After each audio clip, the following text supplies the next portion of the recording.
Good morning. It is day 35 of the Mississippi River Trail, where I, as a single mom, am paddling all 2,350 miles of the Mississippi River with 7 of my youngest kids.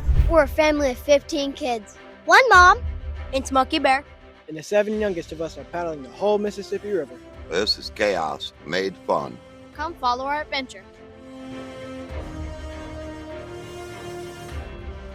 So let's discuss. As you can see, today it's kind of sunny. It was not supposed to be sunny, but there are massive thunderstorms predicted for this afternoon, and that is problematic when you're paddling a river. Can be sometimes, not always. But look at that. Look, and that little thing is even a bicycle.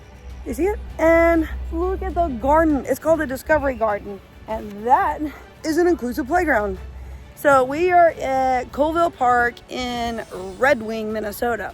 Fun fact about Redwing, it is where Redwing shoes are made, and it's a massive industry. We got moved to the Harbor Bar and Marina, and they are so cool and so accommodating. They've been lovely. So we are there. We decided to take a second zero. Now Galax has a headache. So things to know about when you do long trails as a family with as many kids. Yes, we do have days we do not feel good. Yes, we are asking crazy amounts of our body, crazy things that most people do not do. We were titled, any thru hiker is titled an extreme athlete by the ATC, which is the Appalachian Trail Conservancy. So it's an extreme activity and your body does extreme things. So it has days where it just doesn't feel good, and the kids have it too. And then just kids get sick sometimes, you get sick. So we work to accommodate that. A is now feeling better. I feel a lot better. I'm still hoarse, and I honestly think it's because of campfire smoke, because I'm hugely allergic, like really allergic to smoke, like inhaler type allergic type stuff. So anyway, I do pretty good most of the time, but when we have campfires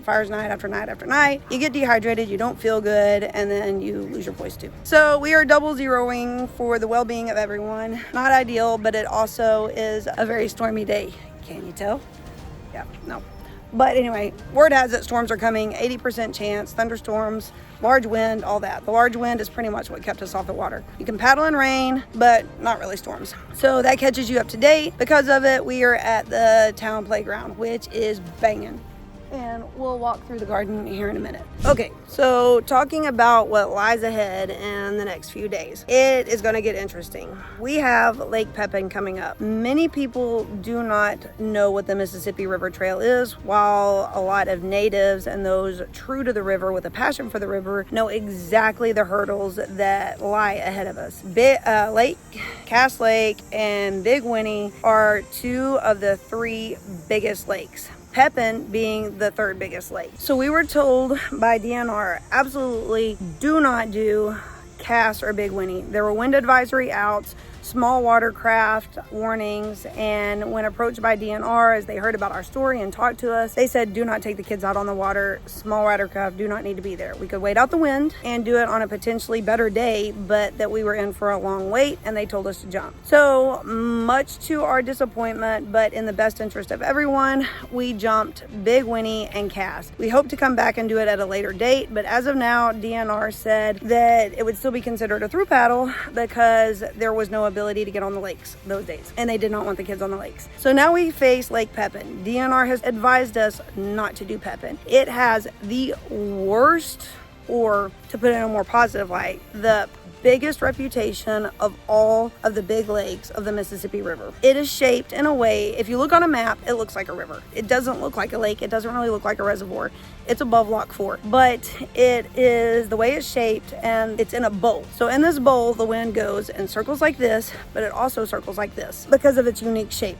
That creates large, unpredictable weather and waves. So it's kind of like the Whites, like Washington of the AT, and its reputation is large. We have gone round and round. We figured we would face this when we got to it and figure out what to do. We are currently 8 miles outside of Lake Pepin. So that is coming up on our horizon tomorrow, and maybe 7 actually. Right now the wind advisory is good, or there is no, the wind forecast is good. It is 5 to 10 miles an hour. It's been said that if it's lower than 10, we're good to go. So 5 to 10 is good, but you don't know till you get out there. You can never make a prediction until you get out there. So we will be headed into Lake Pepin tomorrow, and it's going to be interesting. We're gonna see how we do. There's access, vehicle access for the first half of it. It's 20 miles of lake. So for the first 10 miles or so, there's vehicle access, towns along the way, boat ramps.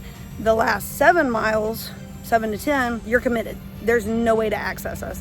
So we will have a very good idea on what we face, if the days are good, if the wind looks good, if the weather cooperates, whether we will be navigating it well. If the first 10 miles prove difficult and wind is picking up, we will take out and just head to below Pepin. If we do well and it's going well, we will continue on and absolutely nail it. That's our hope. So that is going to take place tomorrow. We will head out in the morning and cover hopefully half of it, and then the second half the second day on Sunday. And then Monday we do Log 4. So we have lots of good things coming, but lots of unknowns on our horizon. But today, to enjoy it, to let everybody kind of get over their little hiccups of not feeling so great, we're zeroing in Redwing, and it has proven to be a very lovely place. So we're gonna take a little tour through the Redwing Park, Discovery Garden, right up there, and the inclusive playground that is behind it that is super impressive. So let's go play a little while, and then we're gonna do some heavy, hard paddling. Look at that. Shows you a better spot of it. Yeah. This. Oh, do you see what he's doing? They're mating. Yeah, they're mating. Are they mating, or did he come out of his shell? They're mating. Oh, they're definitely mating. Oh, come here, look. She's got pollen all on her legs. Look right there. Where is she? Oh no, where'd she go? There she is. Those yellow pockets on her legs right there. That is all the pollen she's collected as she's been working. And she will max out her pollen pockets, and then she will fly back to her hive. So this is the Discovery Garden, which I absolutely love. And then they have a massive inclusive playground. And an inclusive playground, for those who do not know, means that an inclusive playground is something that has a surface that is compatible with all abilities. So wheelchairs, scooters, anything like that, walkers. So for children of all abilities, they have the ability to play together in groups, and they are not left out of play. They have a lot of sensory stuff, like this is a perfect example. Sensory equipment for those with sensory issues, anyone on the spectrum, or even hearing disabilities and stuff like that. So all abilities can play. So cool. Yeah, see the swings? So this is very much a well done inclusive playground. And most importantly, they have ramps so that those with walkers and wheelchairs can access this. And y'all, this is not only for kids, this is for all ages. It's a playground for all ages. That is the coolest part about inclusive playgrounds, is I think it's important, and there's an entire world for the older generation to come out and play too, because there is youth and vitality to be found in staying young and playing. So you walk these ramps, and all ages can play here. It's not just for kids. Very, very cool. Look at all these pathways. See, and you can go around. The bridge is accessible to all. Very, very cool. And these are the things I want my kids to see and know the thought that goes into it, so that when they get older, they can also make an impact in the world they live in different ways. There's so many ways to make impacts. Playgrounds are just one of the many. Talking to people, getting to know the world and just the diversity within it, knowing how you can make changes, be kind, good human beings, and impact your world in positive ways. But mostly diversity. I want my kids to know diversity, and there's more life that's out there than what they live in their own little bubble. So that looks like a lot like this. Looks like the Mississippi River, playgrounds, and seeing life beyond the four walls of their home or any school building. Get alerts when we release new episodes. Be sure to like and subscribe to our channel. Be sure to like and subscribe to our channel. So we just arrived at this really big park, and they have like an actual seesaw. This park is pretty cool, but it's really sunny, and I'm glad we took a zero here. But let's show you the park. Okay, here's a seesaw. It's like an actual seesaw. They don't really have much actual seesaws. And then they have this little musical thingy. And they have these things, whatever they are. And they have this. I tried to figure out how it works. There's a speaker thing right there, but it ain't working.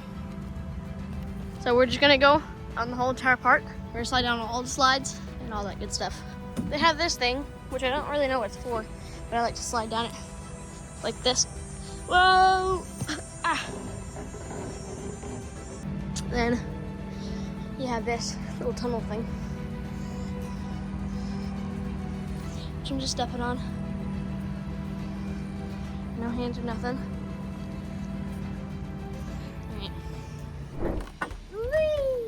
Yep. What are we doing? Getting a tour. Of what? Tour. Of what? What are we getting a tour of? Boat. This Kelly's boat. Is What? he so sweet to And let you do this? we met a Fluffy, which is a cat. Oh yeah. What was that cat name? Fluffy. Oh yeah. I'm going down. That is definitely a boat. That's so cool. That is Miss Kelly down Nice there. view from up there. It's amazing. This is so cool. Thank you for showing us. So cool. Mom, I figured out what I'm sleeping in here. You're sleeping. It's pretty cool, huh? Yeah. Yeah. Yes, ma'am. I'm sleeping in here. This is better than our tents. It's so cozy. This one. So the kids wanted to at least see a boat up close. And once we came over here, the people that live here had actually seen us on the news and knew what we were doing and offered to give us a tour of all of their houseboats. So they actually live here.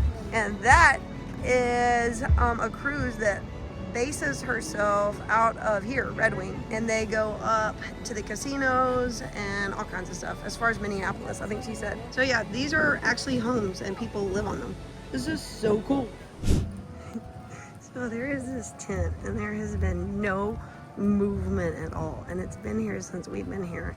And it looks abandoned, but it's a really nice tent, really nice canoe. So there has been talk, a lot of talk, whether maybe the man is in the tent and no one knows. So Corey and Smokey just went over to check on the well-being of the tent occupant and make sure he's not actually in there. So we're investigating. What'd you find? There's nothing in there. There's a mess in there. It looks like, if you look at the canoe, it does look like the canoe's been there for a few days at least, and the inside is jumbled around. We've sat here and we've looked at this tent.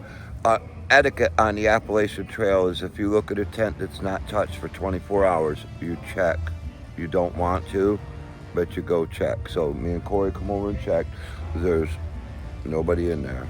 That's good news. It does look like it's maybe possibly abandoned. I don't know. It could be somebody could have gotten sick and they might have a deal with them. They might be in a motel getting healed up You or should something. definitely ask the marina. It's There's more thunder. it's just it's on the Appalachian Trail. When we see this, we're kind of required to check on each other, you know. Yes, because there have been several incidences where someone passed away in their tent for whatever reason, natural causes, and they were found in their tents. But out of respect, usually you do not bother someone in their tent, so they're sleeping, whatever. But now etiquette is to at least check if you noticed a campsite with no movement for more than 24 hours. At least check. So those are nice wheels though. Somebody walked away. There's trash in it here. Very nice tent. It looks like they pulled up here and either, like I'd say, maybe they're sick and they are over in a motel, or We'll ask the marina just to see. But nice life jacket. I can't believe I mean, somebody they're would geared leave to this go. gear. This is a Really nice canoe. But Yeah. they are set up and geared to go down the Mississippi for a canoe It's paddle. it's nice, Those are but really, it's Rolex. yeah, it's like mine. Heavy, but very nice tent too. So he's got a little picnic table over here. It's a nice setup. Hey guys, fire ring there too. Oh no. It's been bothering me too. 24 hours is the real, Yeah. you know, nobody When comes. Nobody came back last night. I was like, huh? I was like, all right. Well, I'm glad we checked. Then Now nothing we so can far sleep in today, peace. and it's already, 6 o'clock. All right, well, answer the mystery. There is no one in the tent. It is abandoned, so we all feel a little better because it's been a topic of discussion since last night, and there was no activity. And here's our little campsite, and if you can hear, there is Bike Fest, whatever they call it. They have a name for it going on right now with live music. And it's very rainy. We got a boat tour of most of those boats over there and met the whole neighborhood. That was so cool. And it very much rained on us, so we got invited into the boat to visit while it rained. But it is kind of chilly. Hey Mom, do you know where a shirt is? I'm cold. Yes, actually. That's the north the last few days. It warms up and it warms up and it warms up until it can't warm up no more and it rains. And then after it rains, it gets cold. Then it'll start warming up for another few days. Same thing. That's a continuous. That is definitely still thunder in the air too. I hear the thunder. We were supposed to hike to the top of Barn Bluff today, which is way up there with the flag. That little bluff up there. Let's see, right there with that flag. We were gonna hike up there. That is actually a trail, but then it started raining, so we changed plans. But that is a 340-foot gain. And actually, the boaters that live here in the little neighborhood boat city down there, the marina, they said that 2 people usually fall off a year of that little bluff, and I really don't know how, but yes, they said at least one, but the past couple of years 2 people have fallen off of that, so I'm still trying to figure that one out. But yeah, anyway, I would not suspect or think anyone would fall off of that, but alrighty. So we're currently in my tent. That is thunder and lightning. It's 6:30, but Hoochie Top over here. Crash, what did you do? Nothing. Definitely did something. What did you do? I left your rain fly open so it rained on your swimming pad. So this is the 3rd thunderstorm of the day. The first 2 have been very short and sporadic, but this is a very long one with thunder and lightning. And while we were over there touring the boats and that thunderstorm hit, he left my rain fly open. He took a nap in here because he was so cranky and so sleep deprived. So when he got up, he left that open. So now my sleeping pad looks like this. You left that one open too? No, under here. Oh, yeah, we picked it up to flip the pad, and there's puddles of water under the pad. So we dried those up, but I just don't know that this is going to dry out. So I have to figure out what to do and how to sleep on my sleeping pad. But yeah, this is current life right here. And the tent waiting out the rainstorm. And Biker Fest music stopped because they didn't want to get electrocuted. And it's live music, so now there's no music going. But yeah, I was at the fire and it was great, and the trees were protecting us until it dumped rain and then it rained through the trees. So anyway, waiting out the rainstorm. Fire may or may not still be going. No one really knows. Not sure how we're gonna do dinner like this, but you're eating chips on my tent. I'm not eating chips. Definitely eating chips on my tent. Well, now I weighed my rain fly down, so now my rain fly is sticking to the tent, which causes water in the tent. This tent is alright. I like my Big Agnes better, but it's definitely large, and I love that. Anyway, alright, so now what to do about that? I gotta figure it out.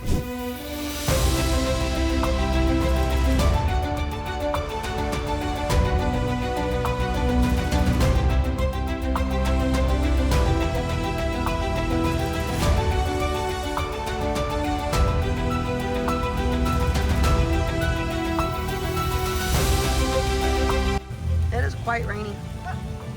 Don't. He threw it in the dirt. It's all gonna get cooked out. You need to wipe it off. It's been in the dirt. Don't throw dirt in the food, dude. It's called the 5-second rule. You just crunch it up and can't tell the difference. It's been like 5 minutes, but yeah. Does mine have a scared in? Close enough, I guess. Alright, taco seasoning, where is it? Mom, did that still count for coffee? Yeah, as long as you get down there and help. He won't let me. If it what? Does it still count for what? Mom told me if I made the food, I could have a coffee, but you're making it for me. I'm not making it for you. I'm trying to get you. Mom, It's obvious you need some training. No! Yeah, he needs some cooking skills.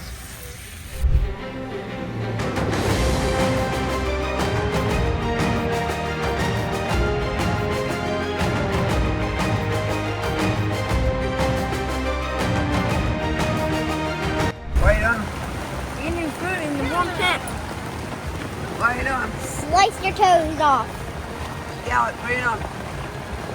Laying down. Eating dinner? Yep. Yes, ma'am. My What are you dinner. A little rainy? What are you doing over there? Eating dinner. Mom. Laying down. Big Is eating dinner, laying down. I'm gonna have to go back in the cold rain and get in my tent and go to bed. Oh yeah. So this is a there with good me. dinner. This is a good dinner. Hey, good dinner. I'll sit here with you. This is definitely not a typical trail dinner. This is what you call an in-town campfire dinner, because we would normally never make walking taco, but we had access to ground beef today, and we had a campfire, so we figured we'd make it fun. We had access to rock and make water, walking taco. rain. It do taste good. Right before dinner was ready. Or no, right after dinner was ready. Like, we all got served, or kind of all of us. But I got dinner, and then it started downpouring. It didn't start dinner. It didn't start raining until after dinner was done. Guess what?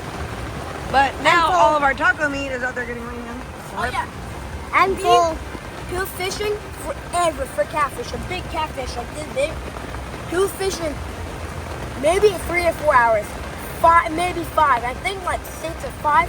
He was out there all day just looking at that fish. He started walking around the deck and he like, I feel really bad for him because he never caught anything. It's really raining. Oh, what? Oh yeah, also, yeah, he got his umbrella and started fishing in the rain. Oh. I feel really bad for him because he never got a fish. There's a mosquito in here. I definitely saw a mosquito. Good deal. Dude, you only ate Frito. You didn't even have meat with it. You're gonna finish his, so you have some meat. Ooh, yeah. Ooh, I feel like a rainy night movie. I wanna watch a rainy night movie. Yes, ma'am. Ooh, okay, that's fine, a rainy night. If y'all have ever wondered what a thunderstorm in a tent is like, this is it. Now look at my delicious dinner.